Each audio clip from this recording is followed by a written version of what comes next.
इरज, last episode में आपने हमें कश्मीर की हॉन्टेड स्टोरी सुनाई, बहुत स्पाइन चिलिंग थी। इस पॉडकास्ट में ना मैं डिस्कस करना चाहती हूँ कि बातें बहुत सारी सुनी जाती है कि सेलिब्रिटीज़ होते हैं वो अपनी सक्सेस के लिए और अपने रिलेशनशिप्स के लिए बहुत सारी सुपरस्टिशंस में भी बिलीव करते हैं, ब्लैक मैजिक का इस्तेमाल होता है और एस्ट्रोलॉजी, न्यूमरोलॉजी, इन सब चीज़ों को बहुत मद्देनज़र रखते हैं। मुझे बताया कि जो सेलिब्रिटीज़ होते हैं वो अपनी सक्सेस के लिए कौन कौन सी सुपर नेचुरल चीज़ें इस्तेमाल करते हैं। ये जो आपने टॉपिक चूज़ किया आज के पॉडकास्ट के लिए, ये बड़ा ही ग्रैंड टॉपिक है और बहुत सारे लोग जो यूट्यूबर्स सुन रहे होते हैं वो कॉन्स्पिरेसी थ्योरी जो हैं वो निकाल रहे होते हैं, डिग आउट ऐसे ही कर है। रहे होते हैं। तो सबसे पहले मैं आपको ये चीज़ एक्सप्लेन करूँगा कि जो मर्डर था सुशांत सिंह राजपूत का, इट वाज अ मर्डर, ठीक है। तो उसके बाद जिस बंदे के पास करोड़ों रुपया पड़ा हो अकाउंट में, तो वो क्यों सुसाइड की तरफ जाएगा। और मेरे ख्याल से सुशांत सिंह राजपूत की डेथ से 1 या 2 हफ्ते पहले उसकी जो मैनेजर थी दिशा, तो she was found naked lying on the road. लोग कहते हैं कि उसने बालकनी से छलांग मारकर खुदकुशी की थी। और ये भी कहना है कि कुछ ऑकल्ट प्रैक्टिसेस जो उनकी गर्लफ्रेंड थी रिया चक्रवर्ती, वो कुछ ऑकल्ट प्रैक्टिसेस के अंदर मुलव्वस थी। और सुशांत सिंह राजपूत जो थे वो बहुत ग्रैंड लेवल पे जाके जो आपकी हिडन डार्क रियलिटीज़ होती हैं बॉलीवुड की, उसको एक्सपोज करने लगे थे। इसके साथ साथ आपका बहुत ही इनफेमस कंगना रनौत का जो इशू आया था, स्कैंडल आया था अध्यान सुमन, शेखर सुमन के बेटे के साथ, कि शेखर सुमन के बेटे ने उनको, कंगना रनौत को, एक्यूज़ किया था कि she was into black magic practices. और ये भी कहा गया था कि Kangana actually used to mix her impure blood in his food. Impure blood उसके फूड में मिक्स करके अध्यान सुमन को खिलाती थी। और और उन्होंने कमरे में भी बंद कर दिया था। कमरे में भी बंद कर दिया था। और अध्यान सुमन कहता था कि जब भी हमारी लड़ाई होती थी तो he was the one who was being physically abused. और कहता जब मैं रिटेलिएट करने के लिए हाथ भी उठाने की कोशिश करता था तो मेरा हाथ नहीं उठता था।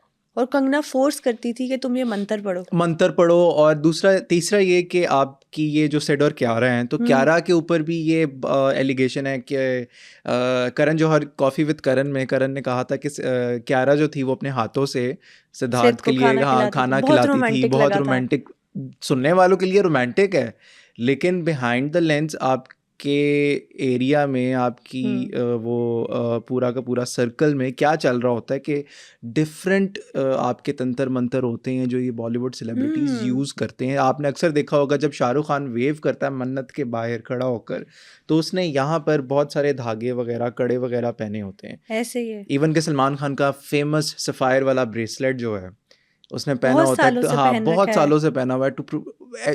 वो इसलिए पहना हुआ है क्योंकि वो ब्लैक मैजिक और इवल आई को रिटेलिएट करता है। वो बाउंस बैक होती है, सारी नेगेटिव और नेगेटिव एनर्जीज जो होती हैं वो बाउंस बैक होती हैं। इसके साथ साथ आपका एक और इंसिडेंट जो है वो बहुत मशहूर हुआ था गोविंदा का।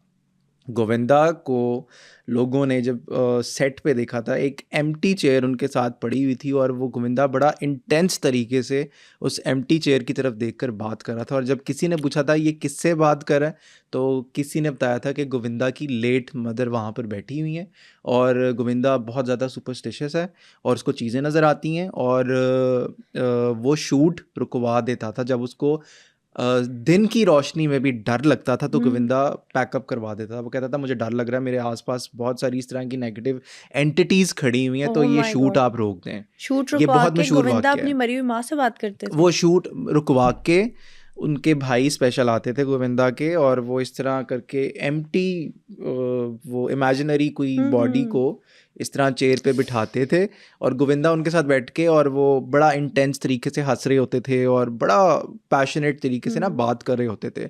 तो लोग जो वहाँ पर थे वो काफ़ी ज़्यादा पैरानॉइड हो जाते थे और डर जाते थे कि यार गोविंदा ये क्या मेंटली अपसेट तो नहीं। मैं सुन के हैरान रह गई हूँ। ब्लैक मैजिक है ना, ये बहुत छोटा लफ्ज़ है। ब्लैक मैजिक के अलावा भी और भी बहुत सारे इस तरह के फिनोमेनाज हैं जो आपके ये सेलिब्रिटीज़ और ये फैशन इंडस्ट्री यूज़ करते हैं। ओकल्ट प्रैक्टिसेस कुछ इस तरह के हैं जो यूज़ होते हैं। और ये ख़ास तौर पे आज मैं आपको ये भी बताऊंगा कि आपकी एक बहुत बड़ी एक फ़िल्म आई थी हॉलीवुड की 90s में, it was by the name of eyes wide shut. Yes.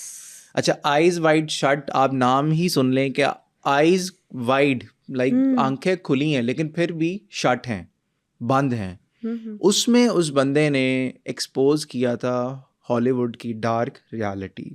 आपकी human secret trafficking, society secret society को एक्सपोज किया था उस टाइम पे, आपकी ह्यूमन ट्रैफिकिंग को, आपकी जो चाइल्ड अब्यूज़ हो रहा होता है हॉलीवुड में। ये 3 मेजर की चीज़ें उसने हाईलाइट की थी, स्टैनली क्यूब्रिक जो डायरेक्टर था। और मज़े की बात ये कि फिल्म रिलीज़ होने से आई थिंक 1 हफ़्ता या 3 हफ़्ते पहले ही वाज पास्ड अवे। यही तो कहते हैं कि डेवल जो अपना सीक्रेट होता है वो किसी को भी रिवील करने नहीं देता। किसी को भी रिवील नहीं करने देता, और लोगों ने कहा था कि उनका हार्ट फेल हुआ है, लेकिन it was not heart failure.